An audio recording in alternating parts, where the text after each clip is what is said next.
This video is going to be a wrap-up of 2023 of, all based on the videos already posted. These are little fixes, updates, amendments, and just clean up so that I can start 2024 fresh and tackle a whole bunch of new subjects. The book collection doesn't end down in my den where I have my large bookcase. I do have a bookcase here in my bedroom of a number of books that didn't fit down there. So I am running out of room for books, although that's probably the one thing I keep collecting over time because it does take up a little less room. But anyway, some of the books I have here, some great finds. I go to a local charity event that has a book fair, and I bought these two volumes for, I think it was $5. If I look these up, they're worth anywhere from $150 to $200 a piece. So there's $300–400 worth right there. So it's worth going out and checking out these old bookstores and things. So number of other books and then magazines down below, and up here this is where I've put those Motorsports that I had shown earlier that I bought a bunch of. Behind my work area here I have a collection of road and track. The majority of these I got in one go from an estate sale. Yeah, kind of starts at 1958, although I do have a copy here, which is 1956, and goes all up to 1988. And one of the things I really looked at Road and Track in 1973 when I was really into Formula One, because they had these fabulous, fabulous artworks of all the current Formula One cars of the time, and they are absolutely beautiful. I color copied these out because I really wanted to look at them outside of the magazine. And I think I had these at the time, and I got rid of the magazines and just made photocopies of the centers here. Anyway, there we go. And in addition, I have my VR sim setup here. So I have a room dedicated to it with the large TV and lots of other collectibles in here as well. As you can see, I got a very cool print. Got that very cheaply on Kijiji again. I love my favorite shopping channel. All sorts of other little odds and sods that I've collected over the years. Yes, I'm a big Beatles fan. And as we go down, you'll see books and such. Racing books, yes, I still have some down squirreled away in here too. That stack there's racing books as well. Then we get into Beatle books and such here. And then across the way is a number of toys, mostly from my son, that we bought for him when he was much younger. Now he's a musician and making a living at that. But here's all a lot of what was purchased and he had at the time. And I've got here in these shelves lots of Star Wars, as you can see. Right on down. And then in this cabinet, again, a little bit more on that. Some model tanks and things. That's a radio control one that was given to me. Somebody was going to throw it out, so I grabbed it. More my son's collection. And this is my original G.I. Joe Jeep and Mark's Stony character, as well as some others all heaped up down here. So loads of stuff. Need to go through and work that all out a little better. And then over on this side, a little library. My background is animation. That's what I went to school for and worked on a lot of TV shows and such. So a little bit of library of books related to animation production and such. Yeah, little drawing I did. It's a demonstration in class. I taught animation for a while. But there we go. With the recent Scalextric JPS cars, a lot of controversy, or at least it's been brought up about the accuracy of the gold on the black, because that John Player Special Gold Leaf Lotus is iconic, and you know, it's really highlights the 70s of that beautiful gold and black livery. But how accurate is that gold? and is it in fact really gold? So I just want to take a look. I've got all my JPS Lotuses in both die-cast and slot car. Just take a look through history. I've got some early Scalextrics and such and die-cast and things just to see, did they get it right?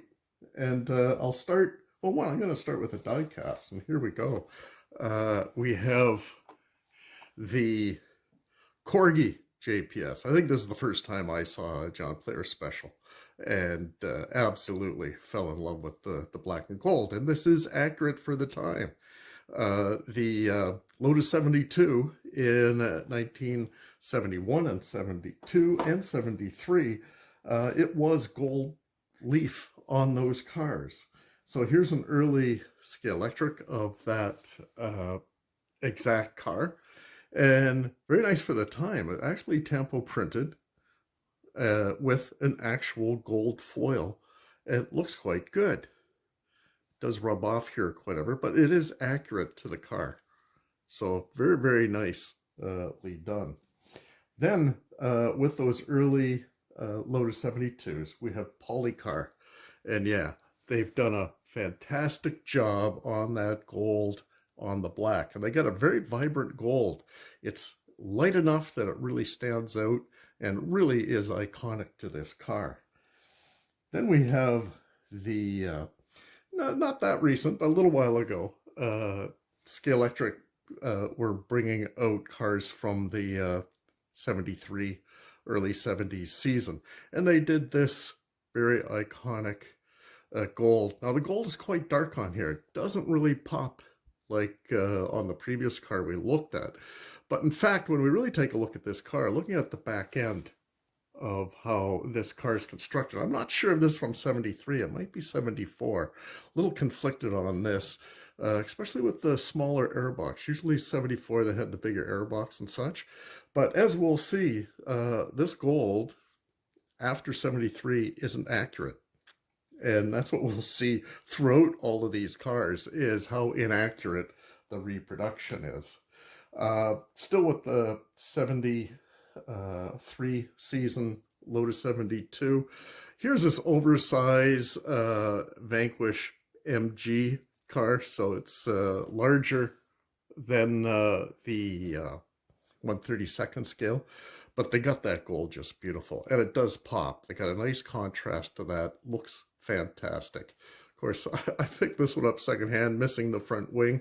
But again, it was so beautiful. And again, if you're familiar with these Vanquish MG cars, that they got that working differential in the back end.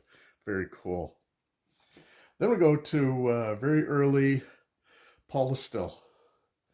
And then here, this is the next Lotus. I think this is the 76. And they use stickers, but it is that gold leaf on that black. And that's not accurate. They abandoned the gold at that time and had gone with what's best described as either a biscuit color or even an oatmeal color. It is more of a beige than a gold leaf. And we'll see examples of that being accurate in a little bit.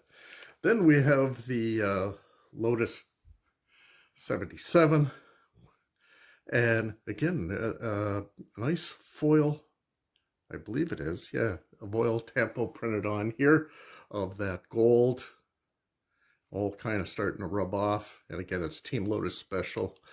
Really at this time, all these manufacturers abandon showing cigarette sponsorship.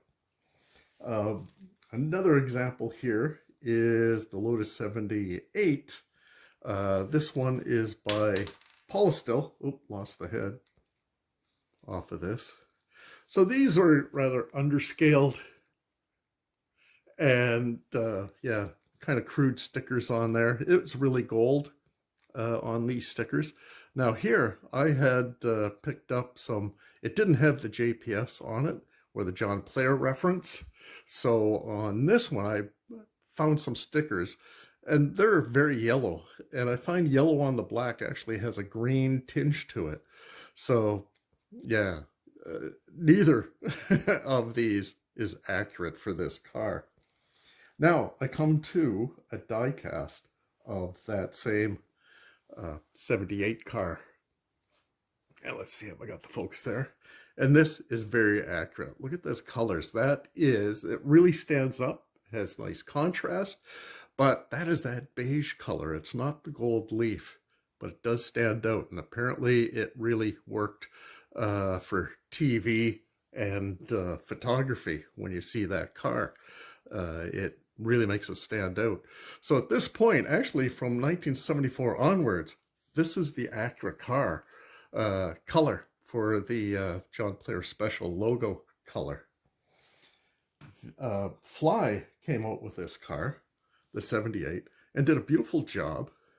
Just fantastic, the model here. Look at that driver. I added the little yellow on the visor of Ronnie Peterson's helmet, and it just set it off nicely.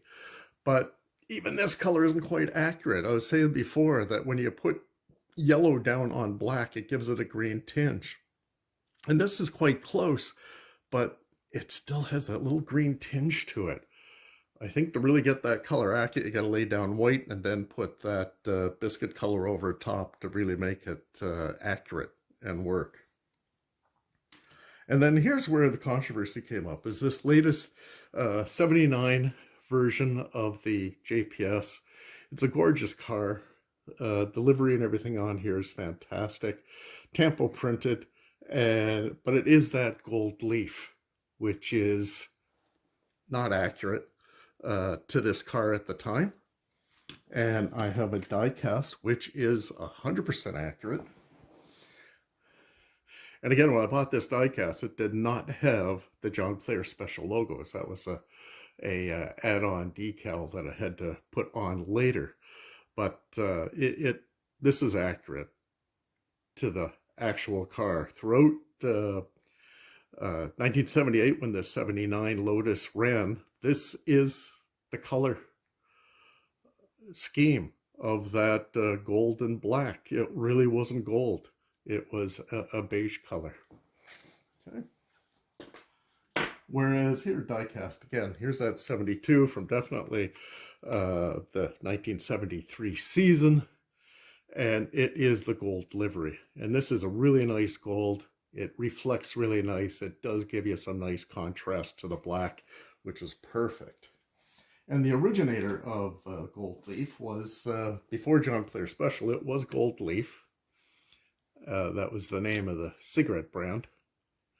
And yeah, there was a little bit of real gold leaf in there, so it was accurate. And the front end was painted a metallic gold color, so this was accurate as well. And it was that color that carried on onto the black livery of the John Player Special. And even, I just got the back wing, because I have a 1/8 scale plastic model kit, and which I attempted building many years ago, and kind of never did finish it because I had a nightmare with the decals. Didn't know what I was doing, and trying to lay the decals directly on the plastic and then clear coating. Those decals just flaked up and were quite a mess. I could see I got some missing bits here, and there's this gold, but this is nice and accurate. I've been so this 1/8 scale Lotus 72 by Entex. I've tried looking at replacing these decals, and the last time I looked, you can get an aftermarket set, which the color is very accurate. Yeah, it was well over $100 just for the decal set for that car. So I've kind of held off a little bit. Just to wrap things up, I showed too that here is an older scale electric of this 80s Lotus car.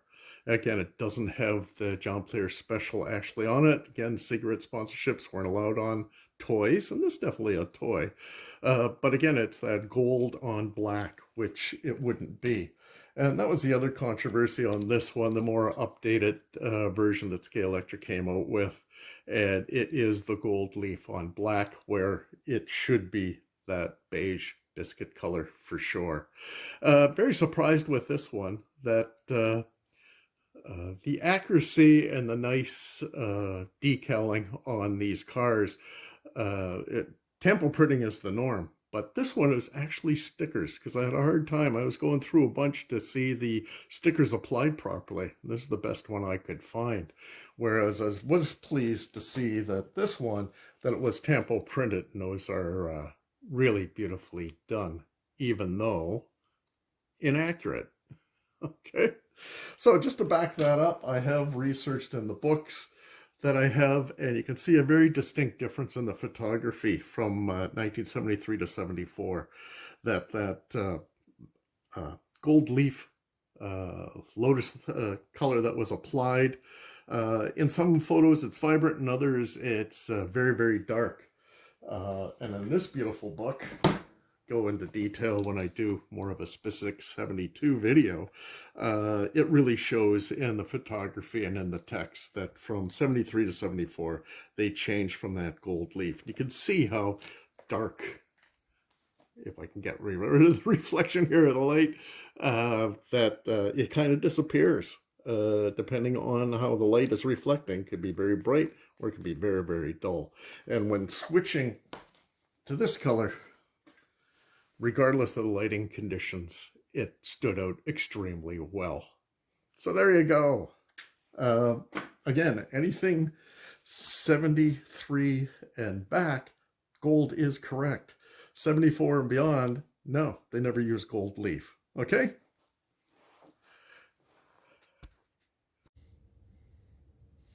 I want to take a closer look at the Brabham fan car, the BT46B, as I had taken a look at my unboxing video at this fan car, which absolutely is brilliant. And what a great runner, nice and quiet, super happy with this car.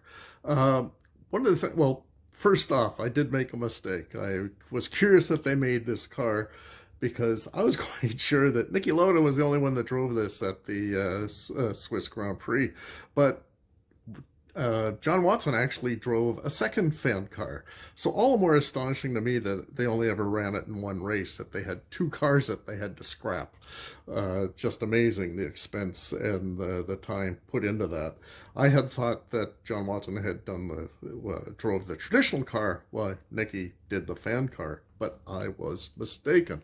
So he would have driven, again, I got this die cast, this version of the car. And the difference, other than the big fan on the back, is that what's unique to the 46 and not the B version is that it contained the water rads in the front nose. So Scalextric has come out with the non-B version. I haven't got it, but it looks spectacular. But it does have these extra vents, these flaps here to vent the heat up and outwards away from the cockpit. But it does have that double wing housing the radiators up front. It does have two little rads back here, but I take it that's the oil rads for the big Alfa Romeo V12 engine back there. And I guess one of the things that really caught my attention were these vents here. On this model, they're silver. In the die cast, the little die cast I got of the fan car, it has those vents here, but they're colored white. And I also noticed that they have this big rad here. So the explanation for this big rad in the middle is that's where these got relocated, the nose rads, because if you look up front, it's just the wing elements. It's not doubled. It doesn't have any up front radiator up there. So it was relocated back here, just above the fan. So the idea and their excuse of having the fan was to cool the engine. And it's true, partially, because they did relocate the water rad over top of the engine, and the fan was drawing air to help cool that. And they still had the engine oil vent radiators here on the sides, so makes sense. But what I was curious about is that this one, there's none of those white diagonal lines like we see on this one. So I did some research to find out what's going on with that.